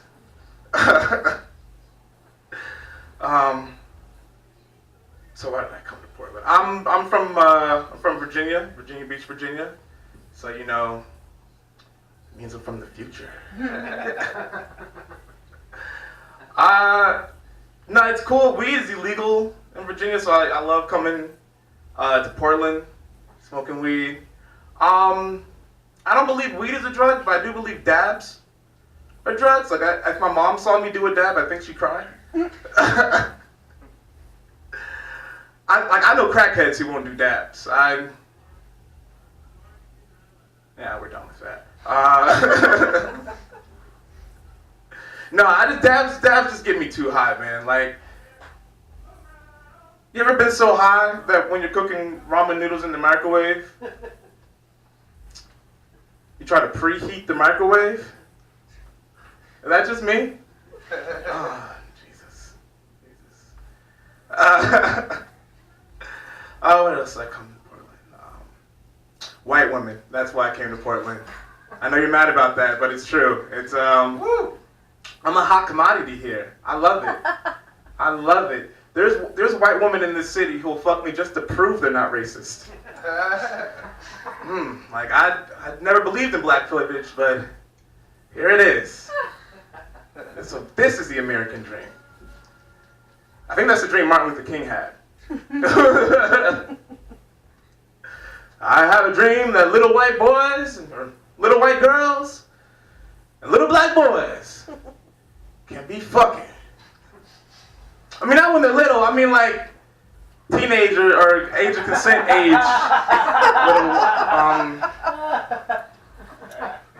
Damn, don't slander Martin Luther King on Black History Month.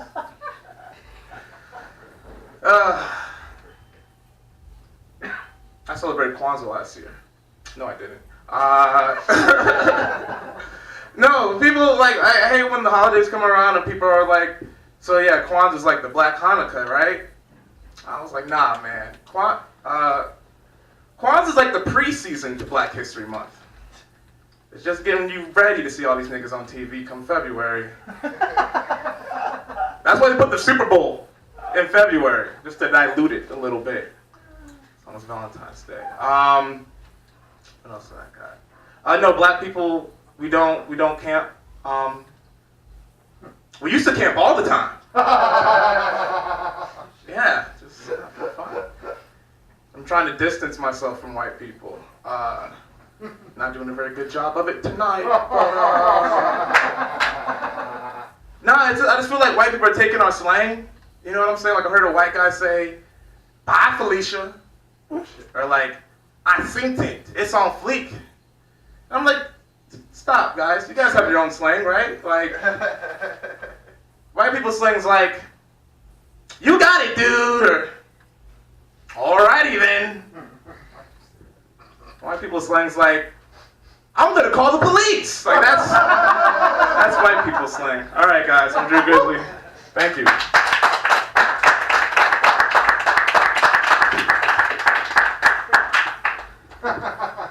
Give it up again for Drew. That was awesome. Thank you, Drew.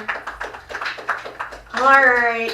Well, since we're talking about, like, you know, a couple of comedians ago was talking about, like, how they look and that sort of thing, or, you know how you sound. And I'm very aware of how I look now. I've kind of taken on this look of, I've left my second husband for my first wife look. And I think it's working out. It's very comfortable. It's a comfortable look. That's why this look is happening.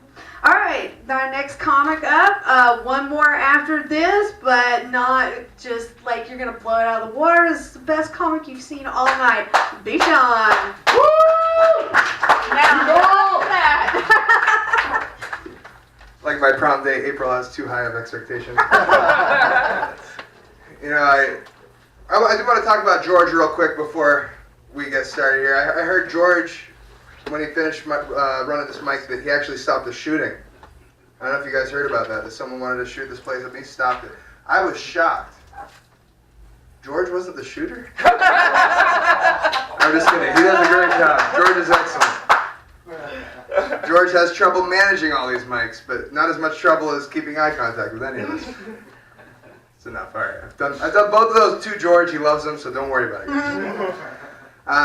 You know, I'm trying to be more progressive and more like kind of feminist, you know, like equal opportunity stuff, but a lot of stuff's coming in the way. Like earlier today, I saw a woman parallel park. That's it. If you would have seen it, you'd agree. Also, a woman, I offered a woman to move in front of me, like, "Hey, after you." And she was like, no, I know better than letting a man walk in front of me. And I was insulted. Like, she doesn't think I could attack her from being in front of her. I'm way bigger than her. I'm just saying. We're off to a good start, guys. I've been paying attention to a little bit of news lately, and I saw something about that this whole issue of 3D printers that can make guns is going to go to the Supreme Court. It's an interesting argument. I was reading this article, and they were explaining, like, both sides kind of make a strong argument. The left is sort of saying, look, like, this could lead to bad people having guns. There's no background checks. This can really just lead to violence that we can't really control. I think that made sense. But they also presented, the right had an argument that the only way to stop a bad printer with a gun is a good printer with a gun. I don't know. I think we got to weigh both sides a little bit. I also read that apparently Special K is now the street drug Special K, ketamine. It's going to be used to treat depression.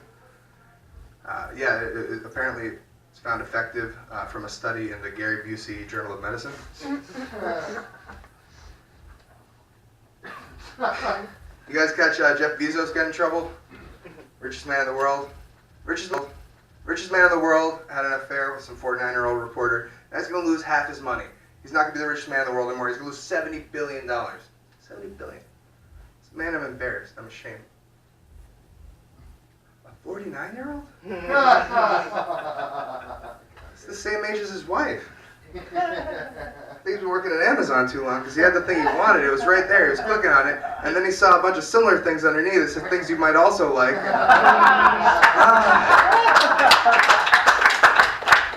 Do better, Jeff. Another guy got in trouble is Kareem Hunt this year. And, you know, if you guys don't pay attention to sports, Kareem Hunt was a very talented football player that had another horrible domestic violence incident caught on video, kicked out of the league this year. Good riddance. But before the investigation's even over, last week, the Cleveland Browns signed him for next year. Shameful. Honestly, it's pretty horrible. And the Browns, even more shamelessly, they're saying, look, we're going to lean into this. We're going to change the name of the team from the Cleveland Browns to the Cleveland Chris Browns. You didn't even try, did you?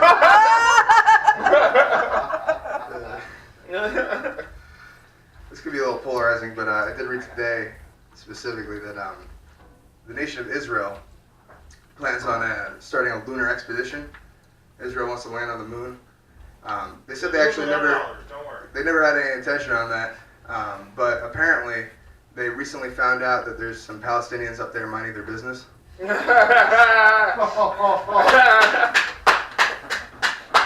Thanks, Chris. I was real nervous for you. Bought some seafood the other day at Whole Foods, and the package of shrimp, it said on it, shrimp responsibly raised, product of Thailand.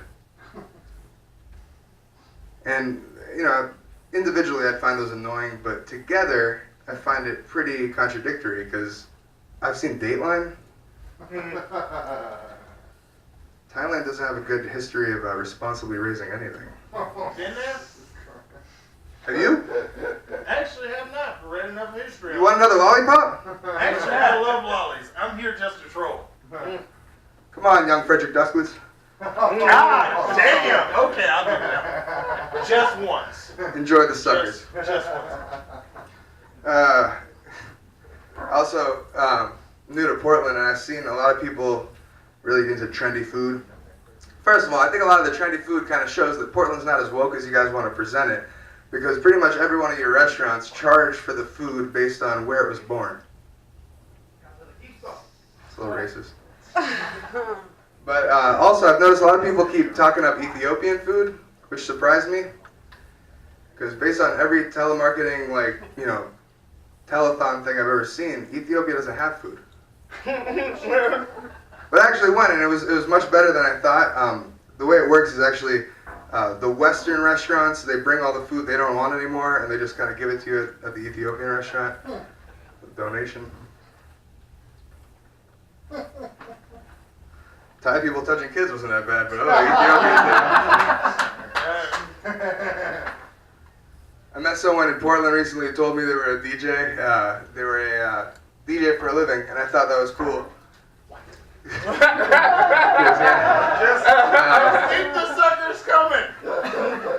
Trust me, they're all over.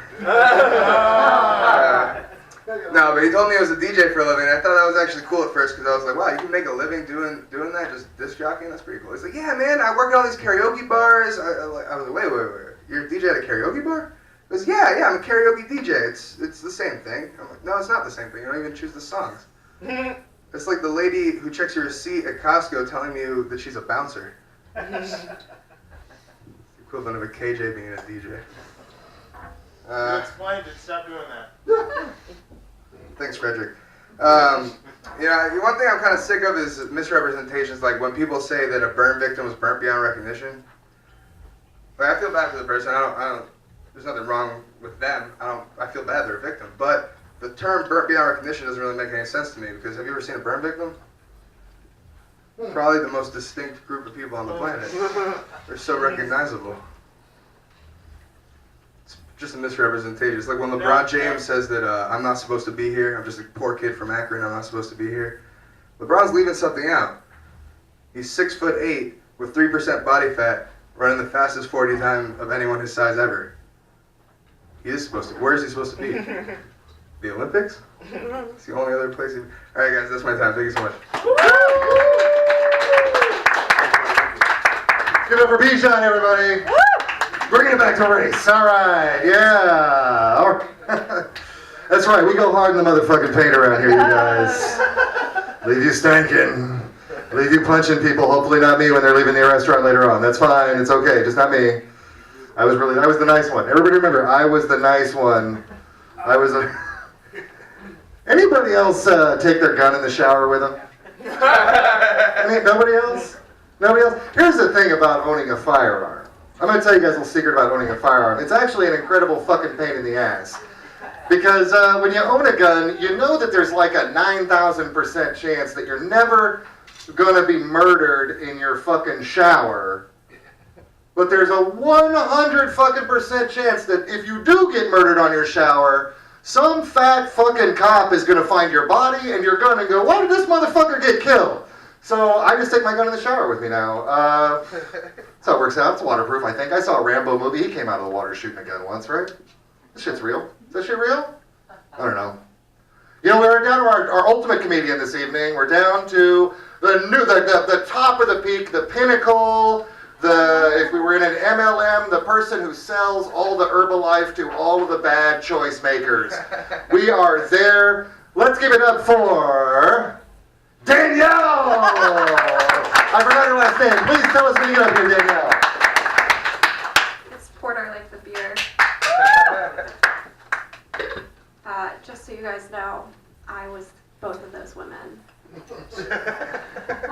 Yeah. This place looks like there should be an illegal poker game going on. And then somebody got shot and they had to get rid of the one carpet square. It's kind of fucked up. Anybody like Girl Scout cookies in here? Yeah, me too. You guys know that there's a Girl Scout cookie app? There is. Anybody see why that could be problematic? They're gonna run out of Girl Scout cookies. Guys, where did you go? Yeah, I went there too. I do think it could become pedophiles when you figure it out. It tells you the time, the place, how long they're gonna be there. It's practically writing the police report for you. I'm really into British accents. I've dated 5 British guys, 1 New Zealander and 1 Irish guy, and I'm incredibly proud of that fact. But, you know, one of the issues that I have with men from across the pond is they say a lot of things like fuck me or cunt over and over again, and I hate the word cunt, but whenever a British guy says it to me, I'll look deeper into their eyes and go, say it again. I could literally have a man telling me in graphic detail about chopping up a body, and I would just go, and then what did you do? It's gotten so bad that I've actually took a job working for someone with an accent, because everything sounds better when you're being scolded with an accent. The real fucked up part though is, when she yelled at me, it was over text. And I just heard a British accent as I read it. Yeah. Is anybody on Tinder in here? You guys all look like you should be on Tinder. I'm on it too. I feel like we should approach Tinder the same way we do AA. Hi, I'm Danielle. I've been on Tinder for 6 years. And I'm not really sure why you need to know this, but I'm 5'4". I'm willing to openly admit that I pay for Tinder Plus. But I'm not going to pay for Tinder Gold because it robs you blind. There's a good reason for it though. You know, as you are swiping through Tinder, you might just like swipe really, really fast. And you might possibly swipe past your soulmate. So what do? You pay for Tinder Plus and you hit that back button. And then you find out they're terrible. That's great. I do think that Tinder is the gift that keeps on giving. Not only do you get to run into people that you've gone on dates with or matched with, but you get to run into people that you've ghosted in real life. Has that happened to anybody? It happened to me. I walked into a pizza shop and this guy starts chatting with me. And he's just like overly chatty, but I don't think much of it. And he just starts asking me questions like how my New Year's Eve was. And I'm an open book, so I'll just tell anybody anything. So just real proudly, I was like, I did coke for New Year's. Just over that. And then he asked me a weird question. He goes, did you just get off work? You work with kids, right? And I'm thinking this guy is either a sorcerer or had baby vomit on me. And I didn't. So I let the paranoia pass and I keep talking to him. And then he goes, you have Valentine's Day plans? And I'm thinking this is weird because it's November. And he hasn't asked me out on a first date. So I go, no, I don't celebrate Valentine's Day. You know, thinking I've pushed him away. But I did go out with this guy last year, and we ran into all of his friends, and it was just kind of weird. And then he goes, it wasn't that weird. Yeah, so not only had I gone out with this guy, met all of his friends, and made out with him, I forgot what he fucking looked like. And I think I have to move now. Yeah, I have to move. I recently just finished watching the Ted Bundy documentary on Netflix. And I've come to one conclusion based off of the first episode. I can no longer help people because they might be a murderer. So, you know, if somebody asked me to help them move, they might be a murderer. If somebody asked me to help them with a flat tire, murderer. If your parents ask you to help you with their Facebook profile, murderer. I do help my mom with her social media sometimes, and she sent me a photo to post on her Instagram, and it was a picture of 2 deer just like eating some grass in a meadow, and she wanted me to caption it, "Sister Munchers." I don't want to have to explain to a 60-year-old woman that that is not the audience she is looking for on her Instagram. So I suggested that she check out Urban Dictionary, which I think could be an incredibly funny image if you just see a 6-year-old woman just typing in "Sister Munchers." It almost makes up for the fact that she gave my dad Kama Sutra cards for Christmas in front of me. Yeah, not great. What else? You know, that's all I have for you guys. Thanks. Woo!